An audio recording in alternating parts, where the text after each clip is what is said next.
Thank you very much for the introduction.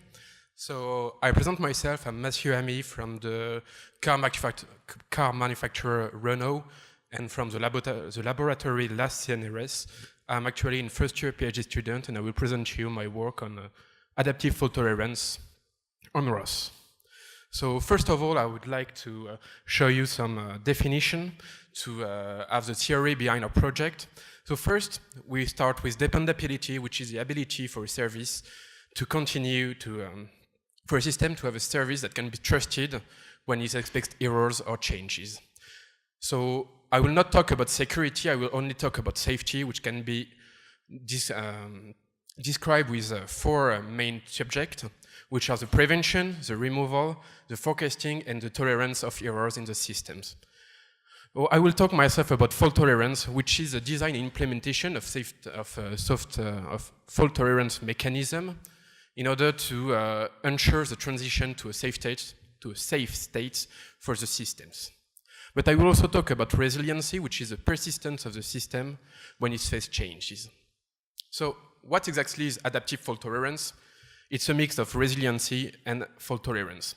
So it's a design and implementation of fault tolerance mechanism that can be switched, adapted, or composed when the system faces changes and errors. So first, the problem statement, so why we discuss about adaptive fault tolerance. It's once the system is deployed, we cannot face every change.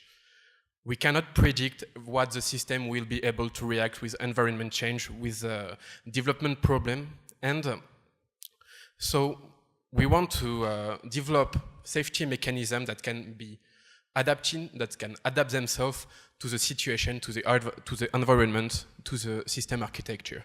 And for that, we need 3 points. The separation of concerns, which is the separation between functionality and the safety part. The design for adaptation, to change and adapt the mechanism in the easiest and fastest way.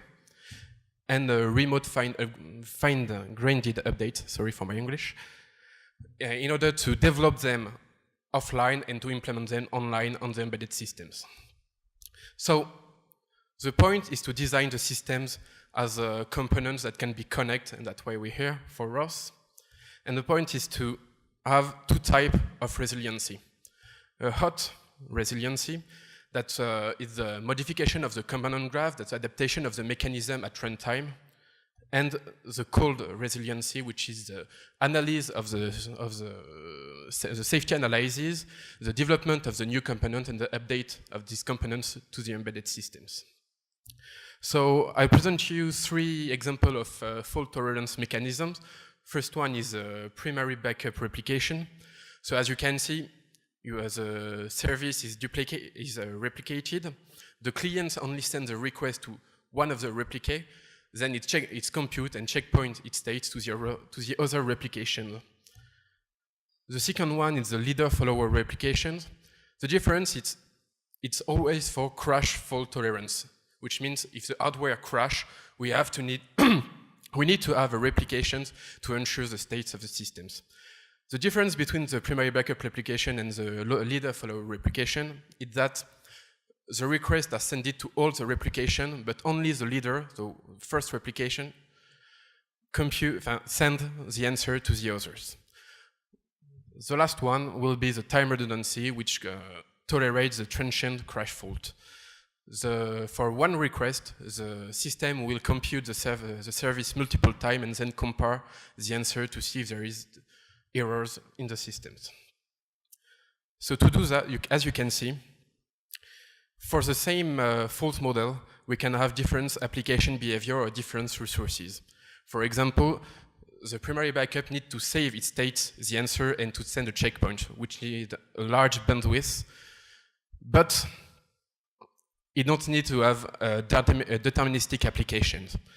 The leader-follower, in contrary, needs to have a deterministic application, because if one of the replication is not if one of the replications does not compute as the others, the replication doesn't work. So the point is to have a graph of mechanism and to switch from one to another. For example, we start with a leader-follower replication, and we have a drop of energy, so we switch to a PBR, a primary backup replications, which ask less energy. So to do that, we need what I call the separation of concerns, which is to detach the safety from the functionality. But we also need a design for adaptation. It's to design the component to pass one from another with the least change as possible.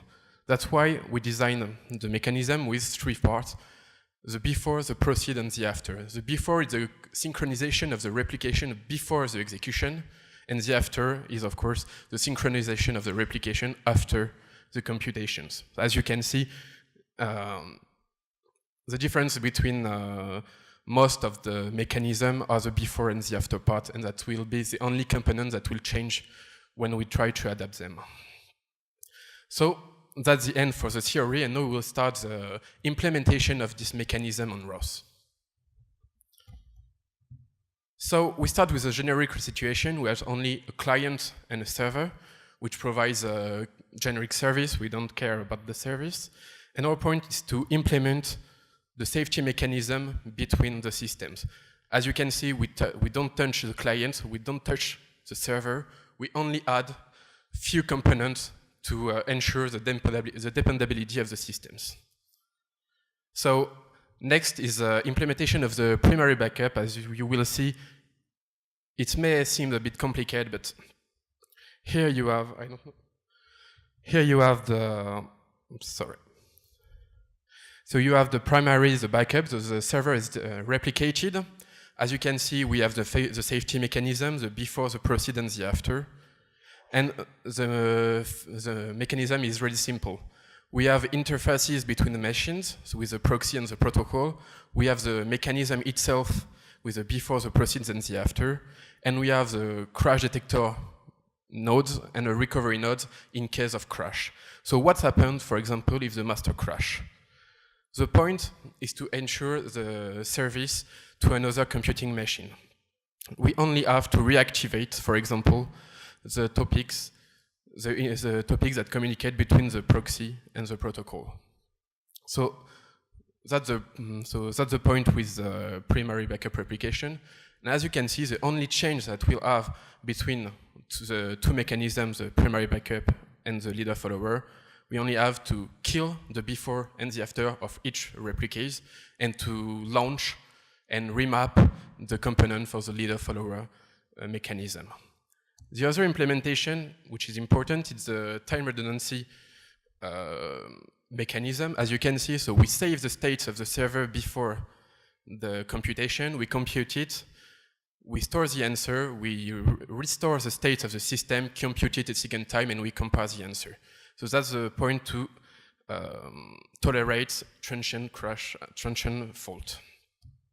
Now the point is, what happens if the fault model is more complex? The point is to design the interface between the machine and the server to be the same.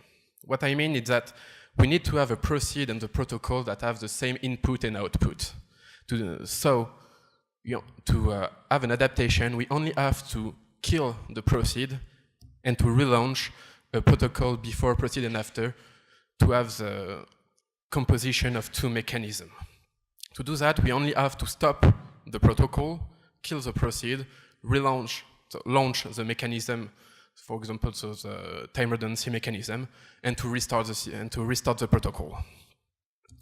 So here is the big composition of mechanism. As you can see, we have the primary backup and the composition with the time redundancy. The only thing that changed is that the proceed of the primary and the backup were killed and replaced by another mechanism. So we do a bit of case study with a simple application to evaluate the response times and if the system can be used for real-time real-time systems. So the point is to have, so we have some numbers. For example, the initialization time is around 0.5 seconds, but it's a bit long, but it's not really important for the initializations. The most important part is that the execution only add 2 to 5 milliseconds, depending the mechanism to the application. The recovery is only the reactivation for the primary backup and the leader follower of the reactivation of 2 topics. So the recovery time is around 1 millisecond, which is really fast. But one of the problems is the adaptation and composition, because it means the launch of new components, which can take some time as long as the initialization. So one last point is the ROS Master as a single point of failure. As you know, if the ROS Master crash, there is no possible to relaunch the system, to relaunch only the node. Because the ROS Master controls the system, it controls the communication, it has the control of the graph and control of the node. If it crashes, you lose everything. You only have to relaunch the node, you only have to reinitialize the system, and it can be acceptable for critical embedded systems. So there are 2 points of reflection to solve that. One is to launch the ROS Master on a reliable machine, but as we know, a machine can be reliable at 100%. A computing unit can crash, even if it's 90% reliable. There is a risk.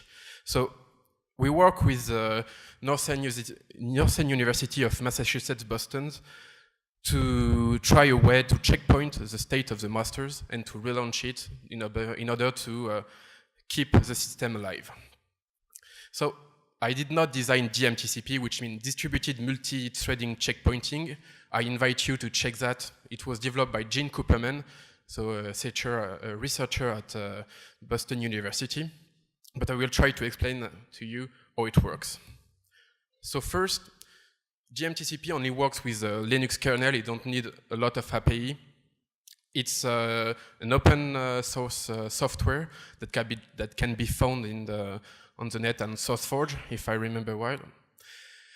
And it works as you have a DMTCP coordinator that will checkpoint the states of every process that was launched with DMTCP and restore it without any change. So you will ask what's the difference between the reloading of ROS Master and the DMTCP coordinators. The point is that if the DMTCP coordinator crash, it's not a problem. It can be relaunched and can do the checkpoint as well as if it has not crashed. To do that, so the process are launched with a coordinator. The checkpoint of the process is done with keeping the state of it, and it's restart with a script that's automatically created. So we still have experimentation on the DMTCP and its possibility with the ROS Master, but the tests are very concurrent, and normally DMTCP should be able to checkpoint the ROS Master and to relaunch it without the loss of the system. So first, that adaptive concerning the lesson learned, adaptive fault tolerance. So we need separation of concern to keep the functionality of the system intact, and a design for adaptation to adapt the system as easy as possible. And we also need, for adaptation, that the node can be start and stop. But one of the problems with ROS is that the node management is not easy. You don't have an API that says to the node, you stop working for now, and now you start working. But because ROS is launched on Linux and Unix process, you can use, for example, user signal to complete the API. One of the last things is that that is really hard with ROS is that there is no dynamic binding with ROS 0.1. For example, if you have to do a transition to a safe state, you can't remap a topic or a service that have a name. You have to kill the node and relaunch it. That's one of the problems of ROS and its API. But with the Unix call systems, you can have some kind of a dynamic binding, but it's not as easy as it could be, and it's not natural. So to have a summary of the dynamic adaptation, so we need I know I said it from the start, but we need separation of concerns, we need design for adaptations, but we also need node management to stop the system during the adaptation of the composition of mechanism. We need dynamic binding to do a transition to a safe state, and we need a master checkpoint in case of the crash of the machine. So in conclusions, our experiment on ROS was really interesting. We do a lot of things with it. We design and implement different mechanisms. We adapt them, we compose them, but there are still missing features in ROS that we hope can be developed later. Right now, so I'm proceeding a PhD thesis with Renault, the car manufacturer, in order to adapt those mechanisms to a different architecture and to design those mechanisms for the next automotive driving help systems, which we call ADAS. So I thank you for your attention, and if you have any question, thank you.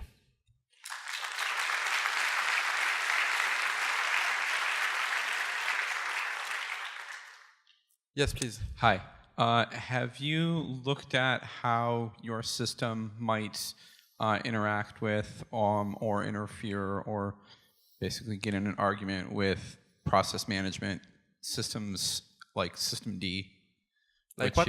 Like System D, which is an entirely different way of managing, is an entirely different way of managing processes and has functionality to essentially stop and start processes it doesn't like. Yeah, we only try to do it with a Unix call process. Okay. So we only try to do it with Unix call systems, but we try to do it with only using ROS APIs.